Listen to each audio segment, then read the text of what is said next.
नमस्कार, झारखंड समाचार में आप सबका स्वागत है। आइए जानते हैं झारखंड की तमाम छोटी बड़ी खबरों को। इससे पहले चैनल को सब्सक्राइब नहीं किया है तो प्लीज चैनल को सब्सक्राइब कर बेल आइकन को प्रेस कर दीजिए ताकि खबरों का अपडेट आपको मिलता रहे। झारखंड के सरकारी कर्मियों के लिए बड़ी खुशखबरी, बढ़ेगा 4% डीए। कैबिनेट के पास गया प्रस्ताव। दरअसल आपको बता दें, झारखंड सरकार राज्य कर्मियों का डीए बढ़ाएगी। इससे राज्य के 1,93,000 कर्मचारियों को होगा फायदा। अब इनका डीए 34 से बढ़कर 38% हो जाएगा। इससे संबंधित प्रस्ताव पर मुख्यमंत्री हेमंत सोरेन ने सहमति दे दी है। इसके बाद वित्त विभाग ने कैबिनेट को मंजूरी के लिए प्रस्ताव भेज दिया है। कैबिनेट की 10 अक्टूबर को होने वाली बैठक में यह प्रस्ताव रखा जाएगा। राज्य सरकार 1 जुलाई 2022 की तिथि से डीए बढ़ाएगी। डीए बढ़ने से सरकार पर 42 करोड़ का अतिरिक्त बोझ पड़ेगा। बताया गया कि डीए बढ़ने पर कर्मियों के वेतन में 500 से लेकर 9500 रुपए तक की बढ़ोतरी होगी। सूत्रों ने बताया कि सरकार फिलहाल पेंशनर के डीए पर फैसला नहीं ले सकी है। वजह यह है कि उनका डाटा अपडेट हो रहा है। राज्य में इस समय 1,35,000 पेंशनर हैं। बताया गया कि डाटा अपडेट होते ही पेंशनर का डीए भी बढ़ा दिया जाएगा। वित्त विभाग इस पर कार्रवाई कर रहा है। बाबूलाल मरांडी ने हेमंत सोरेन को बताया भ्रष्टाचार का पोषक।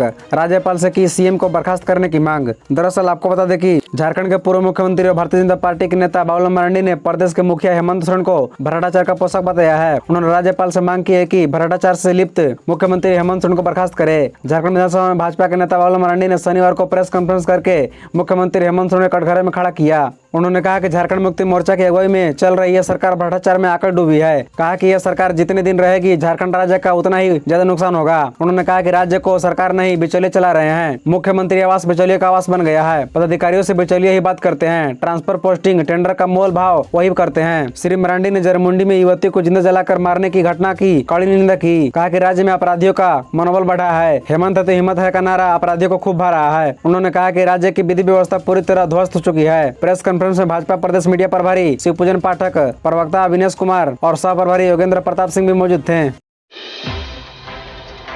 दीपक प्रकाश ने सीएम हेमंत सोरेन से पूछा, ईडी द्वारा गिरफ्तार लोगों से अपने संबंध बताएं। दरअसल आपको बता दें कि भाजपा के प्रदेश अध्यक्ष दीपक प्रकाश ने मुख्यमंत्री हेमंत सोरेन से पूछा, बता कि गिरफ्तार लोगों से आपका क्या संबंध है। दीपक प्रकाश ने ईडी द्वारा अमित अग्रवाल की गिरफ्तारी पर कहा कि झारखंड की जनता चाहती है कि अमित अग्रवाल के साथ मुख्यमंत्री के विधायक प्रतिनिधि पंकज मिश्रा, IAS अधिकारी पूजा सिंघल और प्रेम प्रकाश से क्या संबंध है। उन्होंने कहा कि झारखंड में भ्रष्टाचार को बढ़ावा देने में कई नेताओं एवं अधिकारियों की साठगांठ है जो उजागर हो रही है। भ्रष्टाचार के मुद्दे पर प्रदेश भाजपा ने लगातार संघर्ष जारी रखा है। सदन से सड़क तक हर मुद्दे को, चाहे वह खनिज की अवैध तस्करी हो, बालू घाटों की लूट हो या पत्थर की अवैध तस्करी हो, सभी को उजागर किया है। आगे भी भाजपा का भ्रष्टाचार के खिलाफ संघर्ष जारी रहेगा। दीपक प्रकाश ने कहा कि ऐसी भयावह स्थिति प्रदेश की जनता ने कभी महसूस नहीं किया। कहा कि इन सारी घटनाओं के लिए मुख्यमंत्री और उनके सरकार की नीति जिम्मेवार है। कहा कि गंभीर घटनाओं पर सरकार की उदासीनता भी चिंता की बात है। चाहे दुमका में अंकिता के साथ घटित घटना हो या फिर बीती रात जरमुंडी की घटना, इलाज के लिए जितनी तत्परता और व्यवस्था राज्य को करनी चाहिए थी।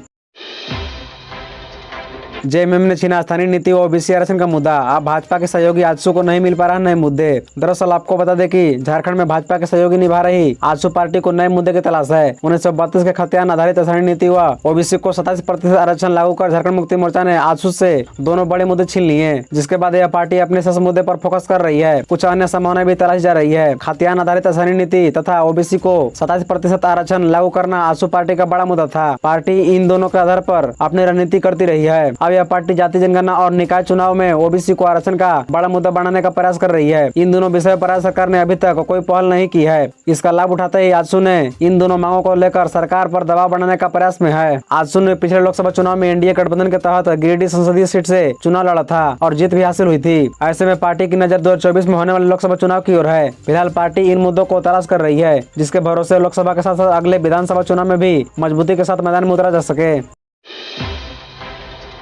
जेएमएम अध्यक्ष शिबू सोरेन को दिल्ली हाईकोर्ट से नोटिस। 10 नवंबर को होगी सुनवाई। दरअसल आपको बता दें, दिल्ली हाईकोर्ट ने गोड्डा से भाजपा सांसद निशिकांत दुबे की एक याचिका पर सुनवाई करते हुए झमुमो अध्यक्ष शिबू सोरेन और लोकपाल को नोटिस जारी किया है। निशिकांत दुबे ने शिबू सोरेन के खिलाफ आय से अधिक संपत्ति मामले में उक्त याचिका दाखिल की है। इस मामले में अब 10 नवंबर को सुनवाई होगी। निशिकांत दुबे ने लोकपाल की अदालत में शिबू सोरेन के खिलाफ आय से अधिक संपत्ति अर्जित करने का मामला दर्ज कराया था। इस मामले में सीबीआई ने भी पी दर्ज कर जांच की थी। सांसद निशिकांत दुबे ने दिल्ली हाईकोर्ट के फैसले को लेकर आई याचिका दाखिल की। उन्होंने अपनी याचिका में दावा किया था कि उन्हें कभी हाईकोर्ट से पक्ष रखने का नोटिस नहीं मिला, लेकिन कोर्ट के आदेश में जिक्र था कि नोटिस दिए जाने के बाद उनकी तरफ से कोई उपस्थित नहीं हुआ था। इसी मामले में शासन ने श्रीकांत दुबे की याचिका पर दिल्ली हाईकोर्ट में सुनवाई हुई। कोर्ट ने इस मामले में शिबू सोरेन और लोकपाल को नोटिस जारी किया है। इस मामले में अब 10 नवंबर को सुनवाई होगी। बता दें कि शिबू सोरेन ने लोकपाल की कार्रवाई को गलत बताते हुए दिल्ली हाईकोर्ट में अपील की थी, जिसके बाद अदालत ने लोकपाल की कार्रवाई पर 18 दिसंबर तक के लिए रोक लगा दी थी। सीएम हेमंत सोरेन ने कहा, झामुमो हमेशा चुनाव लड़ने के लिए तैयार, भाजपा को मुद्दा विहीन कर देंगे। दरअसल आपको बता दें कि मुख्यमंत्री हेमंत सोरेन ने झारखंड मुक्ति मोर्चा के कार्यकर्ताओं को चुनाव लड़ने के लिए तैयार करने को कहा है। मोर्चा के केंद्रीय कार्य समिति की विस्तारित बैठक के बाद उन्होंने मीडिया से बातचीत में स्पष्ट कहा कि झारखंड मुक्ति मोर्चा हमेशा चुनाव लड़ने के लिए तैयार रहता है। 2024 और 25 की तैयारी तो भाजपा वाले करते हैं। मोर्चा का एक कार्यकर्ता हर वक्त रात और दिन व सोते जगते जंग की तैयारी में ही रहता है। संघर्ष और जंग हमारी पृष्ठभूमि में ही है, इससे कोई कभी पीछे नहीं हटता। झारखंड की वर्तमान राजनीतिक परिस्थितियों पर भाजपा का नाम लिए बिना उन्होंने कहा कि वे हमें मनोवैज्ञानिक चोट देना चाहते हैं, हम उनका षड्यंत्र सफल नहीं होने देंगे। कार्यकर्ताओं ने भी कहा कि साजिश सफल नहीं होगी, अब उनके पास क्या ही बचा है। मुख्यमंत्री हेमंत सोरेन ने केंद्रीय समिति की बैठक के दौरान कार्यकर्ताओं को संबोधित करते हुए कहा कि वे विरोध की नहीं विकास की रणनीति करते हैं। कार्यकर्ता राज्य सरकार की योजनाओं को निचले स्तर तक पहुँचाएं, योजनाओं को निगरानी भी करें, यह भी ख्याल रखें कि योजना धरातल पर उतरे। आपकी योजना आपकी सरकार आपके द्वार कार्यक्रम का दूसरा चरण आरंभ हो रहा है। कार्यकर्ताओं को इसे जोड़कर लोगों तक लाभ पहुंचाने को कहा गया है। कार्यकर्ताओं को संबोधित करते हुए झारखंड मुक्ति मोर्चा के अध्यक्ष शिबू सोरेन ने कहा कि संगठन की मजबूती ही सर्वोपरि है। सदस्यता अभियान में कार्यकर्ता तेजी लाएं, लोगों की हमसे उम्मीदें बढ़ी है, उन उम्मीद पर खरा उतरना है। उन्होंने मुख्यमंत्री हेमंत सोरेन की सराहना की, कहा कि वे बेहतर काम कर रहे हैं। उन्होंने योजनाओं को निचले स्तर तक पहुँचाने का निर्देश दिया है, इसे कार्यकर्ता पूरा करें।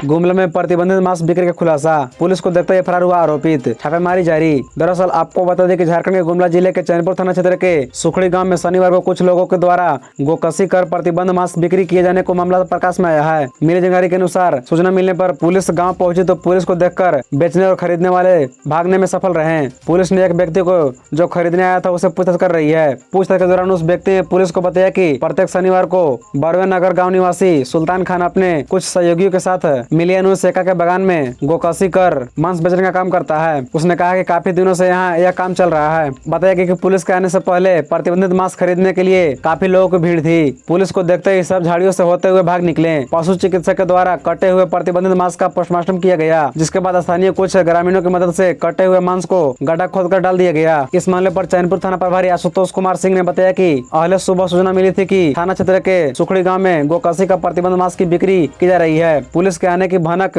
लगते ही सभी फरार हो गए। आरोपित की गिरफ्तारी के लिए छापेमारी की जा रही है। ईडी ने पूछताछ के लिए बुलाया था, किया गिरफ्तार। कोलकाता के कारोबारी अमित अग्रवाल को 7 दिन की रिमांड, फिर चढ़ने लगा राजनीतिक पारा। दरअसल आपको बता दें कोलकाता के कारोबारी अमित अग्रवाल को 7 दिन की रिमांड पर भेज दिया गया है। शुक्रवार को उसे परिवर्तन निदेशालय ने रांची से ही गिरफ्तार कर लिया था। अब 15 अक्टूबर को उसे कोर्ट में पेश किया जाएगा। अमित अग्रवाल को पूछताछ के लिए दस्तावेजों के साथ शुक्रवार को रांची के ईडी कार्यालय में बुलाया गया था। शुक्रवार को पूछताछ के बाद ईडी ने उसे गिरफ्तार कर लिया। ध्यान रहे कि कोलकाता के कारोबारी अमित अग्रवाल की शिकायत पर ही कोलकाता पुलिस ने 31 जुलाई 2022 को झारखंड हाईकोर्ट के अधिवक्ता राजीव कुमार को गिरफ्तार किया था। अमित अग्रवाल की गिरफ्तारी के बाद एक बार फिर राज्य का राजनीतिक पारा चढ़ने लगा है। भारतीय जनता पार्टी ने इस गिरफ्तारी को लेकर हेमंत सरकार को घेरने की कोशिश कर रही है। पूर्व मुख्यमंत्री बाबुल मरांडी ने हेमंत सरकार पर कई गंभीर आरोप लगाए। खबरों से जुड़े रहने के लिए चैनल को सब्सक्राइब, वीडियो को लाइक एवं एक दूसरे से शेयर जरूर करें। धन्यवाद।